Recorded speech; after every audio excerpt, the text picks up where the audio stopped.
YouTube crew, what is going on? And welcome back to another video. Now today we are talking about a must-have class that you need to have in Warzone Season 6 while rolling a 22 kill win that we had yesterday on stream. So as always, make sure you hit that thumbs up button, make sure you subscribe down below. Let's go hashtag loadout in the comments and let's get into it. So as we're rolling early game here, I want to be talking about the must-have Warzone class that you need to have and how we can really use it to our advantage. And then once we get loadout, I'm going to transition to a traditional gameplay breakdown where I'm breaking down the gameplay, which as I said is a 22 kill win, in hopes that it will help you get better. So I've always been a huge fan of using loadout slots to our advantage. We have 10 of them, so there's no need to run 10 different overkill slots. How can we use some of these to our advantage? And given Season 6, which has great floor loot, I mean, we have epic Mac 10s, we have Cold War MP5s, we have fully kitted out PPSHs, as you see here. How can we use that to our advantage? And the quick answer is you should have at least one, if not two, loadout slots with a different Perk 2. And that Perk 2 can be whatever you want. For me, because of my basically aggressiveness and because I run Rebirth a lot, I'm going to be running Tempered. If you play Verdansk, you want to have a ghost slot there that you can grab. You may want to run High Alert instead. Maybe you run Stuns and you want to run Restock, but you should have one or two minimum classes where it's a different Perk 2 besides Overkill, in case you find one of these great guns, in case you find the Epic Mac 10, in case you find the PPSH. And in this game, I end up running Tempered, and we're going to be talking about how there are certain situations where it does benefit me to be able to plate up quicker. It's super easy to grab. I have it labeled there, and now we're going to get into the traditional gameplay. As you see here, quick kind of overview, we have 4 kills, which we picked up early game, and we have 29 left. As I said, this turns into a 22 kill game. So as I'm rolling this way, Tommy and I have a great pinch, and right here, I get 1, I get 2, and then I actually get caught here not catching the third guy. This is one of those where we didn't have a UAV up, so I don't know there's 3 people here. But Tommy and I have a great crossfire. I mean, look where Tommy is. Tommy's in a perfect spot here. Ultimately saves me. We get that guy killed, and we get the team wipe right there. So now we're going to go ahead and rotate over kind of towards Nova 6. Actually, Grandma's house. If you didn't see my TikTok today, make sure you check out this jump spot here. If you get on top, you can easily fly over as opposed to trying to risk missing the jump spot to the right here. So we're going to go ahead and push over. I know there's people below me, obviously from Bounty. And again, this PPSH is great. We obviously, I don't know what the full build is as of right now. I'm sure somebody's going to release it, but it is really viable. And same thing with the Cold War MP5 and the Mac 10. Now, quick thing here. Just because you grab one of those doesn't mean it is the best thing to run. If you don't love the Cold War MP5 but grab the Epic one, that doesn't mean you can't go overkill. Definitely still go overkill in that situation. It's a comfort thing. But for me, I love the Mac 10. I love the PPSH. So if I find one of those 2 on the ground, yes, I can go Tempered or go High Alert or something and use that to my advantage. And I'm going to go ahead and get both of those downs there.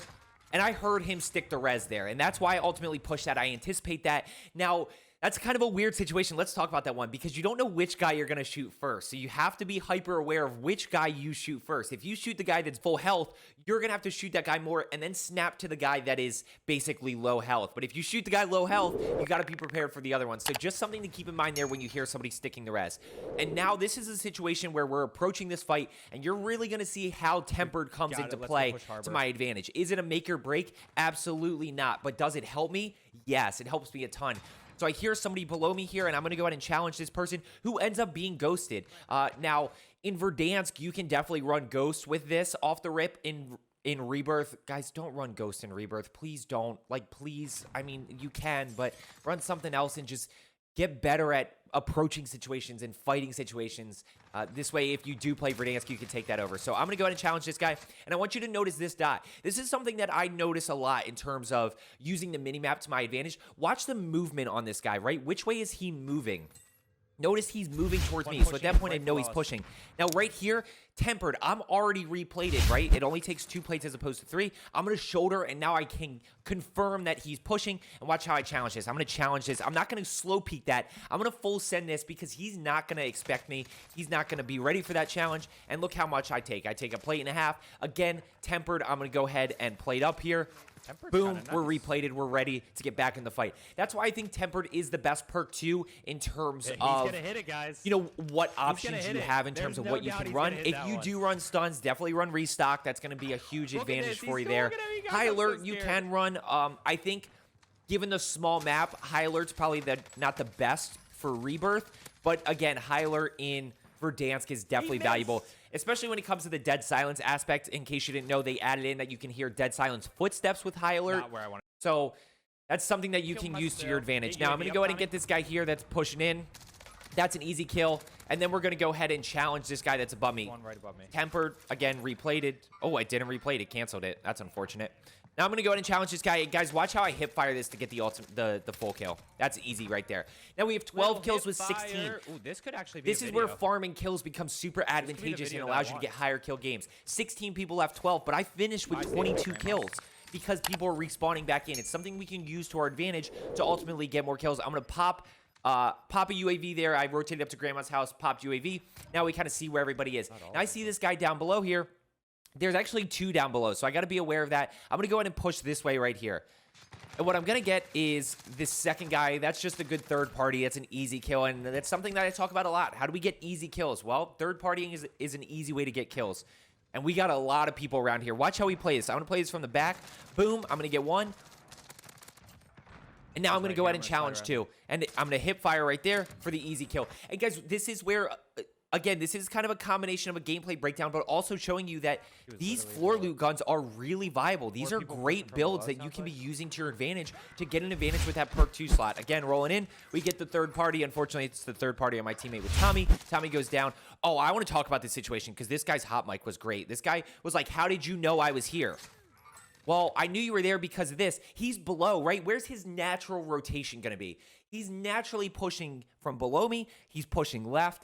Let's anticipate him being around the stairs. And watch how I'm just absolutely ready for him. And that's just an easy little jump to the left there to avoid a bullet. And we're good to go. Plate and a half. Tempered. I'm right back in the fight. Now, in this scenario, I did ultimately slow down. I let Tommy come back. When you are playing with randoms or you have one other teammate, the most important thing is that one other teammate. So I'm going to let Tommy come back. This way, we're basically in the fight together again. Now, I noticed there's one this side. I knew there were people on the roof in this situation, so I don't push out here, right? I'm going to get that down, but watch how I push out a little bit, but I'm not going to full send that because I know there's people on the roof at this point who are going to shoot down on me. You're going to see it right here. That guy ultimately shoots down on that guy and I get both kill confirmed here. So now we're at 18 kills. I know that there's one basically camping zip, so I'm going to go ahead and play left here. I'm going to play left and ultimately play ladder. And I want to be on rooftop and ultimately win roof and clear those people so that then we can rotate down the hill. It's going to be a tough rotation down the hill if we don't clear roof. Yep. You'll see this guy as soon as I pop up here, how hard he was camping this zip. Team down at island. I mean, there's no shot I could take this zip. And this is a great scenario. So I break that guy, or I down that guy, and I notice one right here. Now, I'm going to play this a little bit slower in this scenario, and you're going to see me hold this because I want him to re-challenge this. I want him to repeat this. But the moment he doesn't, I know one of 2 things is happening. Either he dropped down the side, right, or he's by his teammate on this left side. So watch how I play this. Watch how easy this becomes because he goes for the res on this left side.